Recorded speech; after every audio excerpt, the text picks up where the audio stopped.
G'day folks and welcome to an Oz Cyclone Chasers Cyclone video update today, the 5th of March 2015. My name's Chris Nitzo. This update is sponsored by our major sponsor Campbell Scientific Australia, when measurements matter. We can see yesterday some really heavy shower and storm activity across the Pilbara, and that is associated with a tropical low. Now that tropical low is being sheared away and it's not really being given a chance to develop into a tropical cyclone. At no stage was it expected to develop into a tropical cyclone. But I just wanted to touch on the fact that there is a low out here off the West Pilbara coastline. It's expected to move to the west and expected to remain weak. A new low should form somewhere to the south of Indonesia, between Indonesia and the Pilbara coastline, at some stage next week. However, once again, the conditions don't appear to be overly favourable, at least at the start of the middle parts of next week. Maybe towards the end of next week, conditions become a bit more favourable, but the chances are that the system will be located that far offshore that it won't impact the Pilbara coast anyway.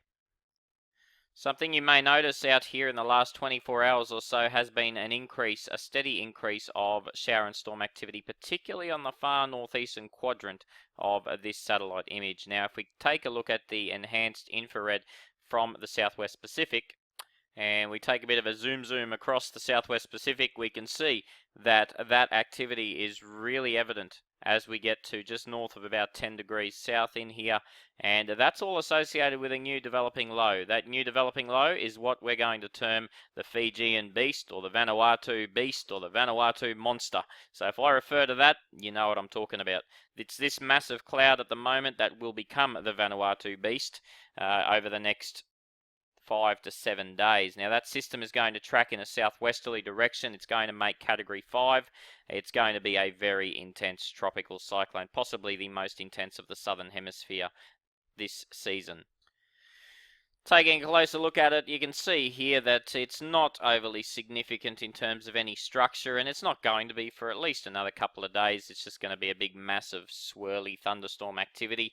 Now, what we're expecting to see, though, in about 2, 3, maybe 4 days' time, is we're going to start to see that all consolidate. And once it does start to consolidate, oh my goodness, it's going to be a biggie.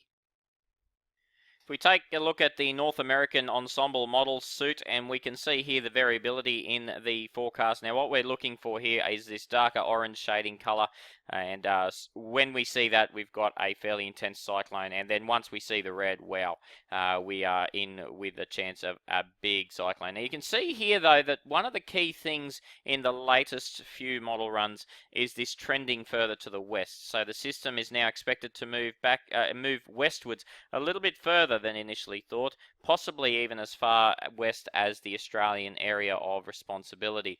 And you can see here as we continue to track away, and we've even got 1 or 2 model members that actually hit the coast of Queensland, anywhere from southeast Queensland all the way to Mackay.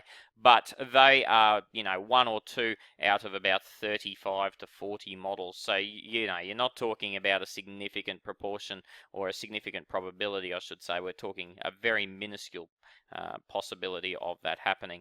Most of the computer model guidance has a general track and a trend here of the system tracking southwest and then south and then southeast into the graveyard.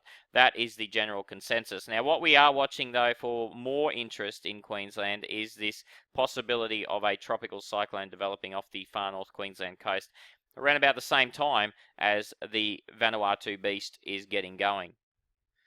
So just how strong is the beast going to be? Well, at this stage we're looking at about a 990 to 999 hectopascal system on Sunday morning.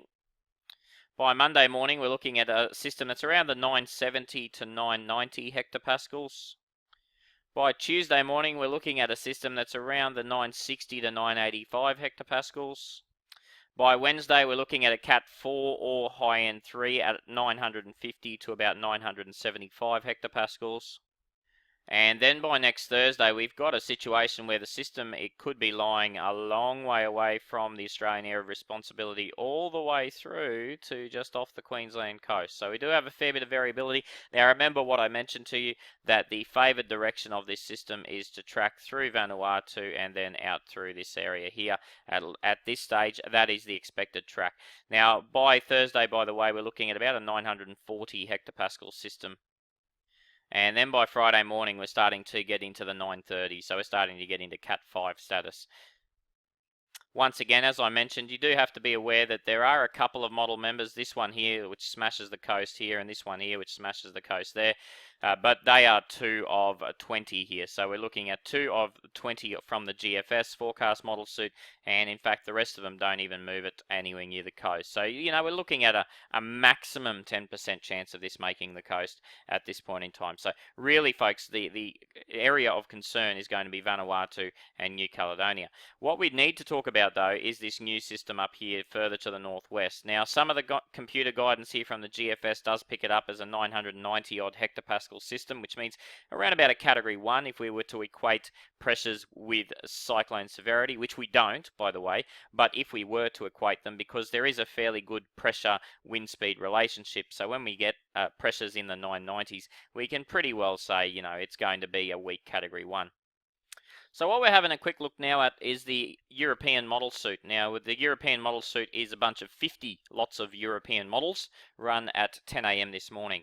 And what we've got here in 72 hours time, so we're looking now at 10 a.m. Sunday, is the monster low developing. And what we're now looking for, though, is a secondary low pressure system that might be forming out here, and that's what we're looking for over the next few days after the Sunday. So let's have a look here on Monday and see how that's developed. So you can see here on Monday we have monster low and then baby low.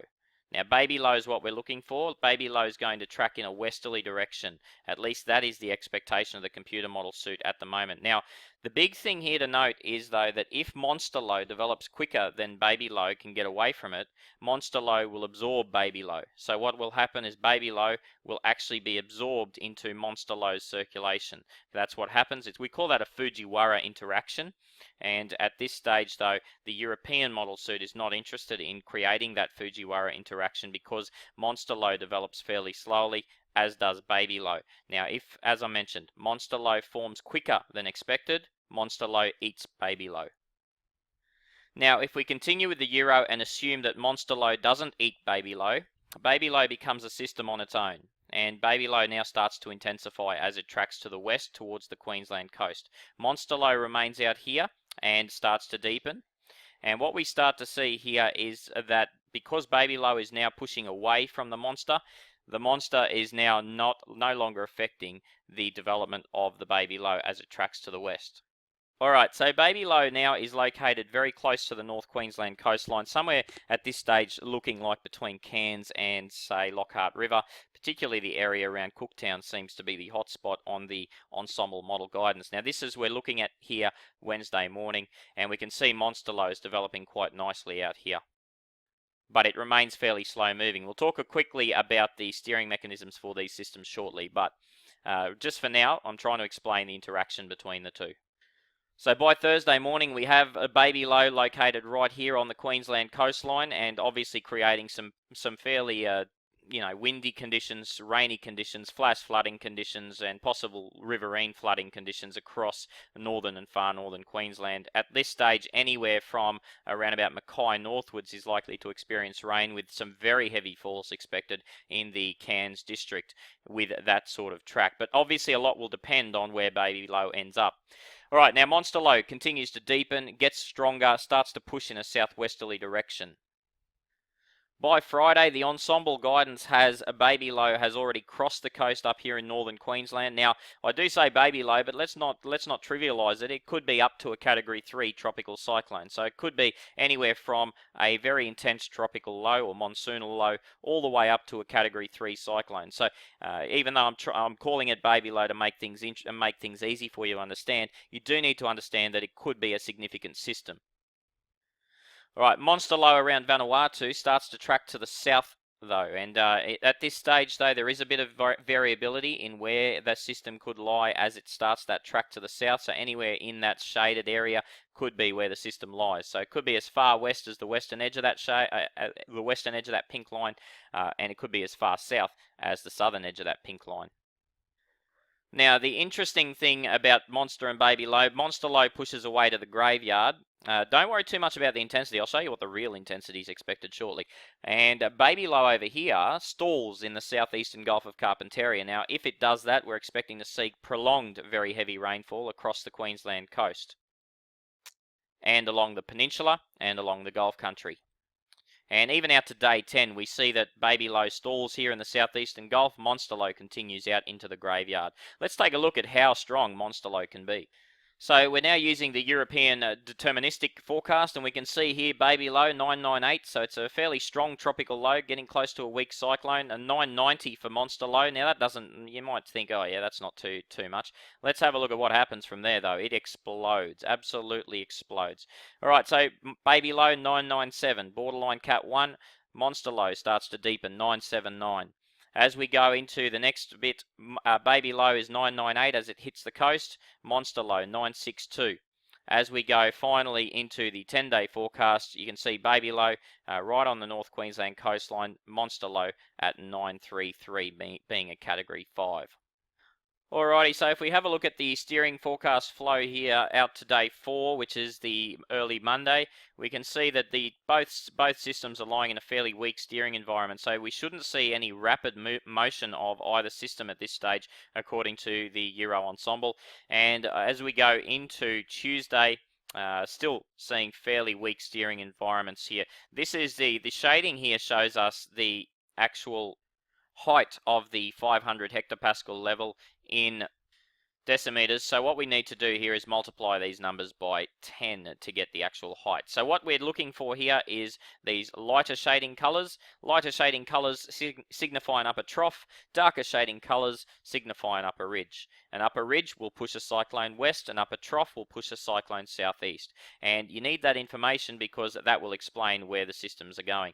Now out to day 6 here, we've got out to Wednesday morning, very weak steering environments here associated with baby low and monster low, so they're not moving anywhere. Out to day 7 though, we start to see this little amplification of a trough system here. This yellow shading starts to get a little bit further to the north, and then by day 8 we have a situation where an upper trough has amplified north and has captured monster low away. Now baby low continues to track to the west because baby low is under the influence of a high pressure ridge in the low to mid levels. So a high pressure ridge in the low to mid levels will track the system westwards, albeit a bit slower than we would normally have expected because of the lack of an upper level steering mechanism.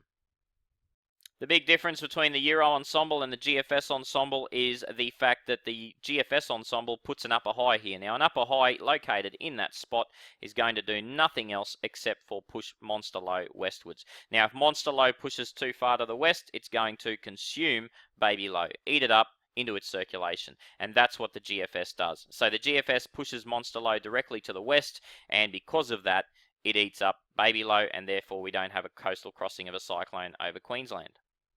And we can see that upper high remains in place here, and the system continues to track west as we go to day 5.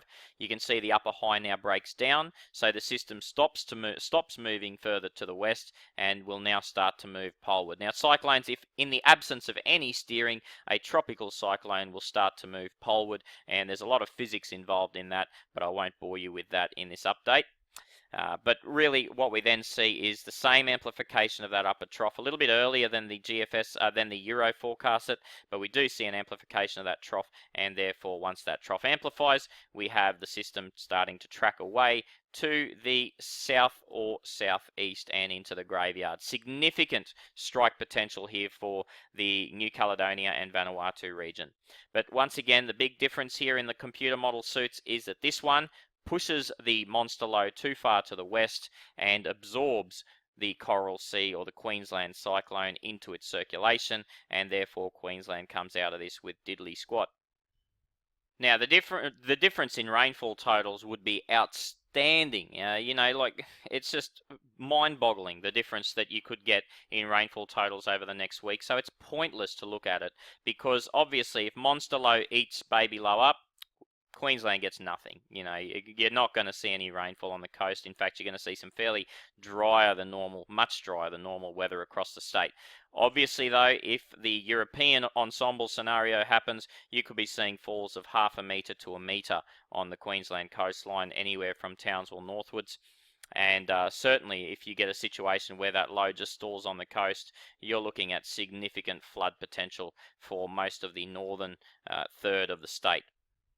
So I'm not even going to try and tell you how much rain you're going to get, because it was all dependent on what happens between the two lows. There you go, folks. I've tried to simplify it as much as I can. I know it's taken me 15 minutes to do it, but hell, that's as simple as you're going to get it with the type of complex scenario that we've got going at the moment. Hope you've enjoyed this update. Remember, if you want more information, we have subscriber updates probably 1 to 2 times a day now as Monster Low and Baby Low start to develop over the weekend. To gain access to those and to help support what we do, you can do it on Facebook by heading to the top of our Facebook page and click sign up. Or alternatively, you can go to our website, ozcyclonechasers.com.au, and click on the subscribe link on the top right of that page. Thanks very much for watching. We'll have another national cyclone video update for you. At this stage, likely to be maybe Sunday night or Monday morning. We will have subscriber updates at least daily and twice daily for those of you that are subscribers between now and then. Enjoy your weekend.